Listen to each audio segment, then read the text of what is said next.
بسم اللہ الرحمن الرحیم۔ ماہ محرم میں بہت سی بدعات ہمارے معاشرے میں عام ہوتی ہیں، اور یہ بدعات کس وجہ سے ہوتی ہیں؟ اس میں کچھ تو ایک وجہ اس میں یہ ہے کہ ہماری عوام وہ بہت زیادہ کام لوگوں کے دیکھا دیکھی کرتی ہے، خود کتابیں پڑھنا، تحقیق کرنا اور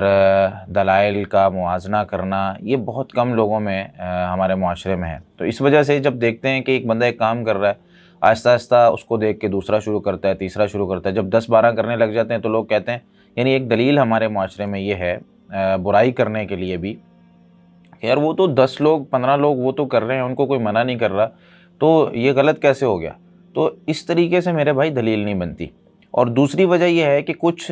ضعیف احادیث ہیں ماہ محرم کے حوالے سے، جن کی بنیاد بنا کر لوگ جو ہیں وہ غلط اعمال کی طرف جاتے ہیں۔ اس میں سب سے پہلی یہ بات یاد رکھیں کہ ضعیف حدیث وہ ہوتی ہے جو کہ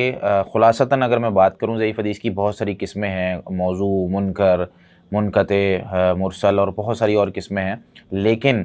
خلاصتاً ساری قسموں کا خلاصہ یہ ہے کہ ضعیف حدیث پر عمل نہیں کیا جاتا۔ یعنی جب کسی حدیث کو کہہ دیا جائے نا یہ ضعیف ہے، موضوع ہے، من گھڑت ہے، تو اس پر عمل نہیں کیا جاتا۔ تو یہاں پر شیطان کا ایک طریقہ کار ہوتا ہے، اور وہ یہ طریقہ کار ہوتا ہے کہ شیطان کبھی بھی ہمیں آ کر یہ نہیں کہتا نماز چھوڑ دے، کبھی بھی آ کے یہ نہیں کہتا بھائی چل کافر ہو جا، کبھی بھی آ کے یہ نہیں کہتا کہ یہ زکوٰۃ یہاں پہ ادا نہ کر، اس طرح نہیں ہوتا۔ وہ ہمیں ہماری اچھائی میں ہی کچھ اور اچھائیاں ایڈ کرتا جاتا ہے۔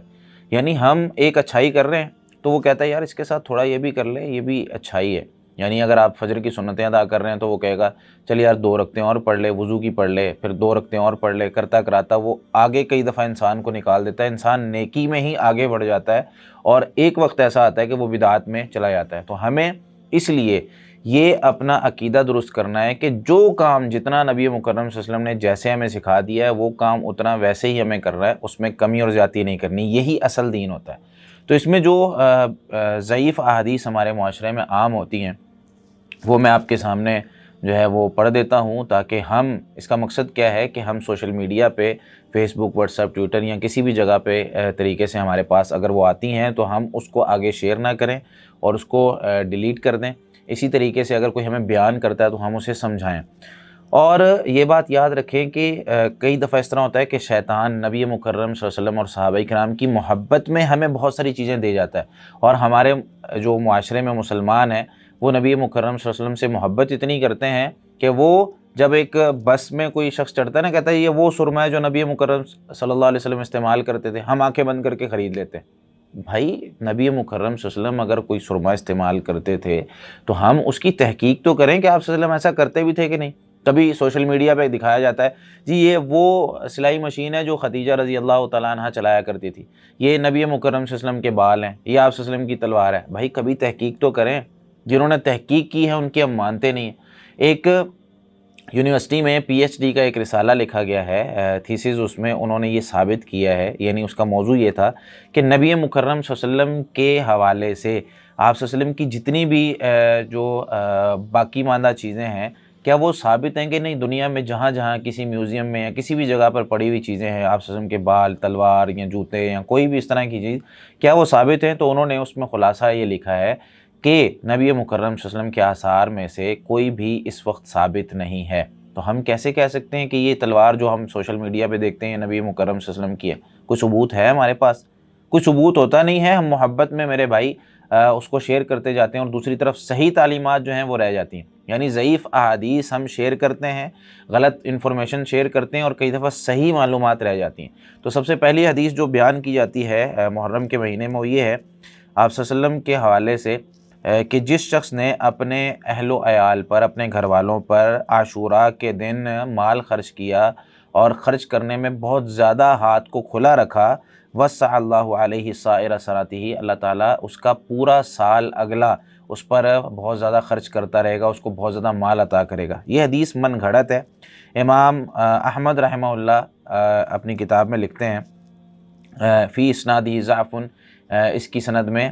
ضعف ہے، اور اس طریقے سے امام عقیلی اور امام دارقطنی رحمۃ اللہ علیہ فرماتے ہیں غیر محفوظ، یہ حدیث محفوظ نہیں ہے۔ العلل المتناہیہ جلد نمبر 2 صفحہ 553 پہ اس کو دیکھا جا سکتا ہے۔ اور امام محمد بن عبد الہادی رحمۃ اللہ علیہ الرسالۃ اللطیفہ صفحہ 49 پہ یہ بات لکھتے ہیں لا یحتج بمثلہ النقاد، کہ اس جیسی حدیث سے نقاد محدثین جو ہے وہ حجت نہیں لیتے۔ اور بہت سے محدثین نے جو ہے وہ اس بارے میں لکھا ہے، جس طرح کہ حافظ ابن حجر رحمۃ اللہ علیہ نے الاعمالی صفحہ 28 پر لکھا ہے کہ اس میں ایک راوی ہے الحیثم بن الشداخ، جس کے ضعف پر یعنی ضعیف ہونے پر علماء نے محدثین نے اتفاق کیا۔ اسی طریقے سے دوسری جو حدیث ہے وہ یہ ہے کہ جو شخص عاشوراء کی رات کو ساری رات جاگا اور اس نے اللہ کی عبادت کی، تو گویا کہ اس نے ایسے اللہ کی عبادت کی جیسے کہ ساتوں آسمانوں والے عبادت کرتے ہیں، یعنی جیسے فرشتے عبادت کرتے ہیں، گویا کہ اس نے ایسے عبادت کر دی۔ اور جس شخص نے 4 رکعتیں پڑھی، ہر رکعت میں الحمدللہ پڑھنا ہے ایک مرتبہ، اور سورہ اخلاص پڑھنی ہے یعنی قل هو اللہ احد پڑھنی ہے، تو یہ عمل کرنے سے کیا ہوگا؟ یہ عمل کرنے سے اللہ تعالیٰ اس کے 50 سال کے پچھلے اور 50 سال کے اگلے گناہ معاف کر دے گا، اور اللہ تعالیٰ اس کے لیے ملائے اعلیٰ میں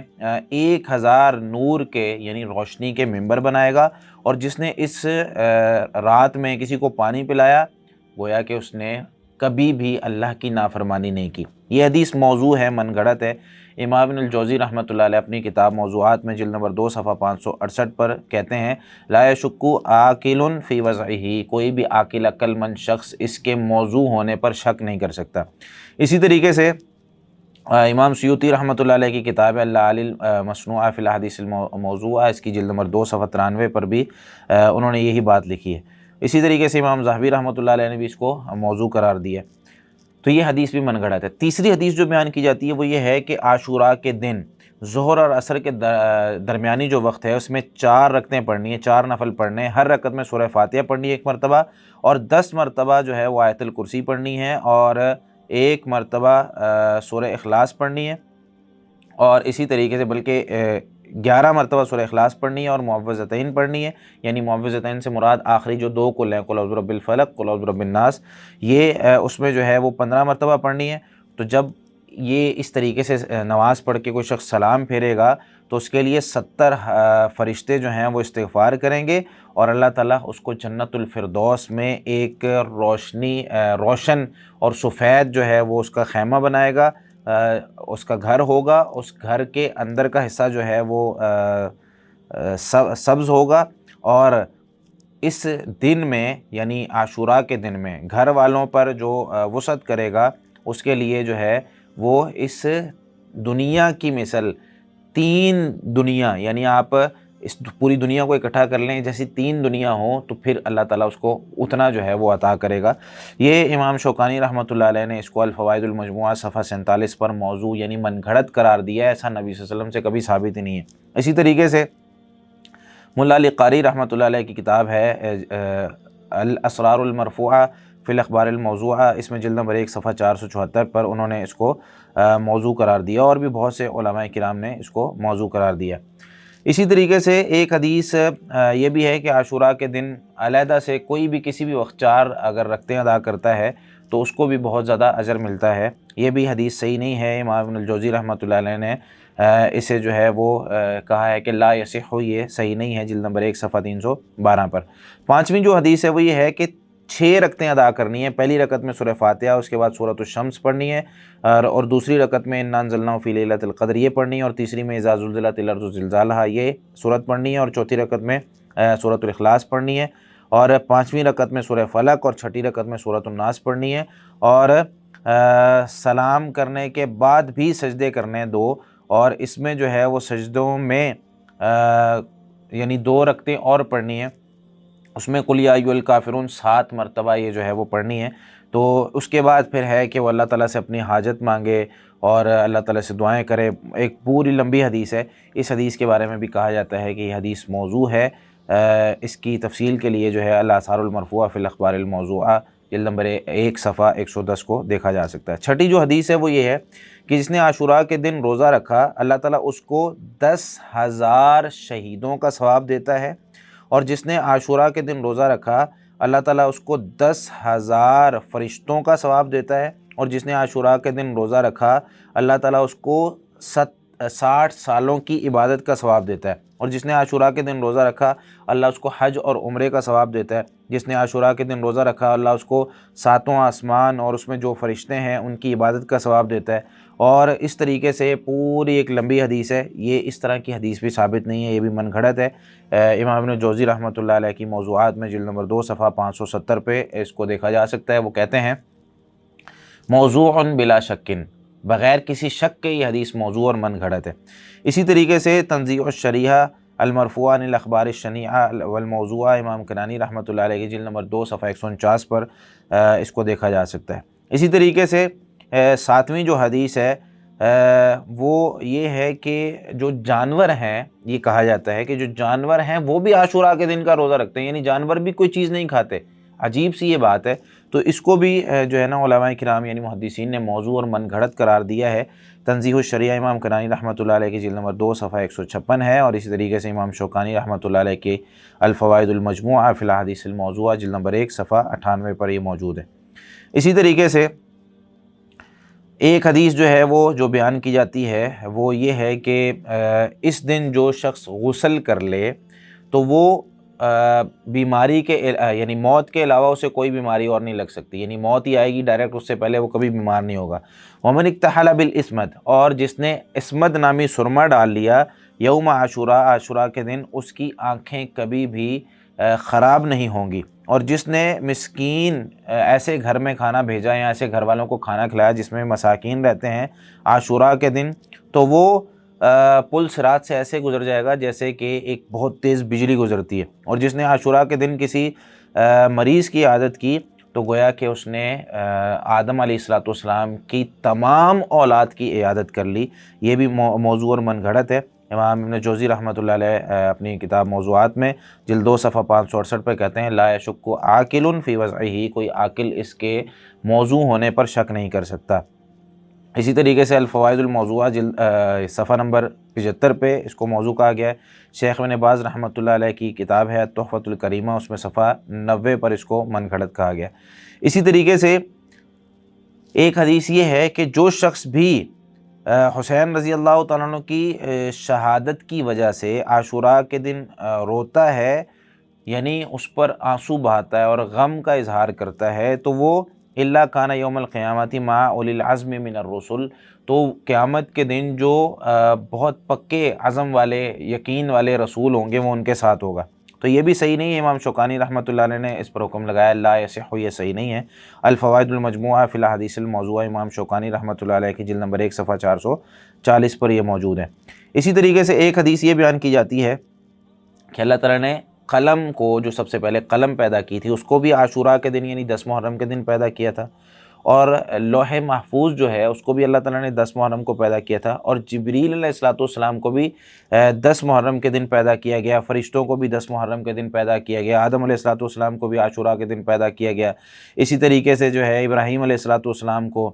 اللہ تعالیٰ نے اور ان کو نجات بھی 10 محرم کو دی، ان کو پیدا بھی 10 محرم کو کیا۔ اسماعیل علیہ السلام کو جو اللہ تعالیٰ نے نجات دی تھی جب ان کو ذبح کیا جا رہا تھا وہ بھی 10 محرم کو ہوا۔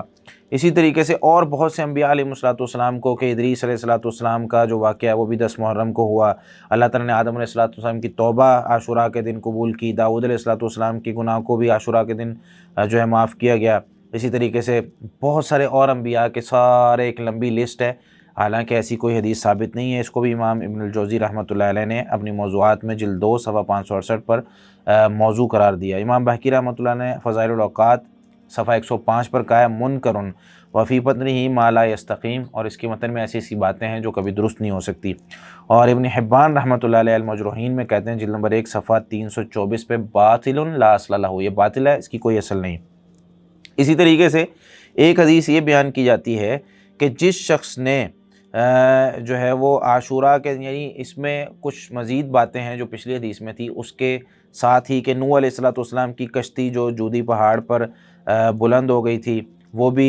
جو ہے وہ عاشوراء کے دن ہوئی تھی۔ نوح علیہ السلام نے بھی اس دن عاشوراء کے دن روزہ رکھا، اور جو بھی ان کے ساتھ جانور تھے اور چوپائے تھے انہوں نے بھی فصام و شکرن للہ، انہوں نے بھی اللہ کے لیے شکر ادا کرنے کے لیے جانوروں نے بھی روزہ رکھا۔ یعنی یہاں پر یہ بتایا جا رہا ہے کہ شریعت انسانوں کے لیے تو ہے ہی ہے، ساتھ جانوروں کے لیے بھی ہے۔ ٹھیک ہے میرے بھائی، اس طرح کی کوئی بات نہیں ہے اور یہ بھی من گھڑت ہے۔ امام حیثمی رحمۃ اللہ علیہ مجموع الزوائد میں جلد نمبر 3 صفحہ 191 پر کہتے ہیں کہ اس میں عبد الغفور نامی بندہ ہے جو متروک ہے، اور امام بہقی رحمۃ اللہ علیہ شعب الایمان میں جلد نمبر 3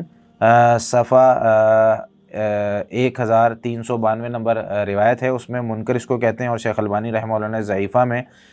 صفحہ یعنی حدیث نمبر 5413 پر اس کو موضوع قرار دیا۔ اسی طریقے سے ایک حدیث یہ بیان کی جاتی ہے کہ البکاء یوم عاشوراء نور تام یوم القیامہ، عاشوراء کے دن کثرت سے رونا یہ قیامت کے دن مکمل نور ہوگا، یعنی انسان کو اندھیروں سے نکال کر روشنیوں کی طرف لے جائے گا۔ یہ حدیث بھی موضوع اور من گھڑت ہے، اس کو امام شوکانی رحمۃ اللہ علیہ نے الفوائد المجموعہ صفحہ 440 پر موضوع اور من گھڑت قرار دیا۔ اسی طریقے سے ایک حدیث یہ بیان کی جاتی ہے کہ جس شخص نے محرم کے شروع میں 9 دن روزہ رکھا تو اللہ تعالیٰ اس کے لیے جو ہے وہ رہائش گاہ بنا دے گا جنت میں، جو کہ ہر یعنی اتنی رہائشیں بن جائیں گی کہ ہر رہائش 1 میل کے فاصلے پر ہوگی۔ یہ بھی موضوع اور من گھڑت ہے، جو کہ تنزیہ الشریعہ المرفوعہ امام کنانی رحمۃ اللہ علیہ کی جلد نمبر 2 صفحہ 148 پر جو ہے وہ آپ دیکھ سکتے ہیں اس کو، اور اسی طریقے سے امام شوکانی رحمۃ اللہ علیہ نے بھی الفوائد المجموعہ میں اس کو موضوع قرار دیا جلد نمبر 1 صفحہ 281 پر، اور اسی طریقے سے امام ابن الجوزی رحمۃ اللہ علیہ نے بھی اس کو موضوع قرار دیا الموضوعات میں جلد نمبر 2 صفحہ 199 پر۔ تو ہمیں نبی مکرم صلی اللہ علیہ وسلم کی جو تعلیمات ہیں ان پر عمل کرنا چاہیے، اور اس طرح کی جو ضعیف اور من گھڑت روایات ہیں ان کو لوگوں تک یہ کہہ کر پہنچانا چاہیے کہ اگر ایسی کوئی روایت آپ کے سامنے آ جائے یا ایسی کوئی بات آپ کے سامنے آ جائے اسے کبھی شیئر نہ کریں۔ محرم کے حوالے سے صرف 2 چیزیں، ایک محرم حرمت والا مہینہ ہے، دوسرا اس میں عاشوراء کے دن کا روزہ رکھنا ہے، اور اس کے علاوہ کوئی عبادت کوئی حدیث اس کی فضیلت میں نبی مکرم صلی اللہ علیہ وسلم سے ہمارے علم میں نہیں ہے۔ اللہ رب العالمین ہمیں سمجھ کر عمل کرنے کی توفیق دے۔ جزاکم اللہ خیرا۔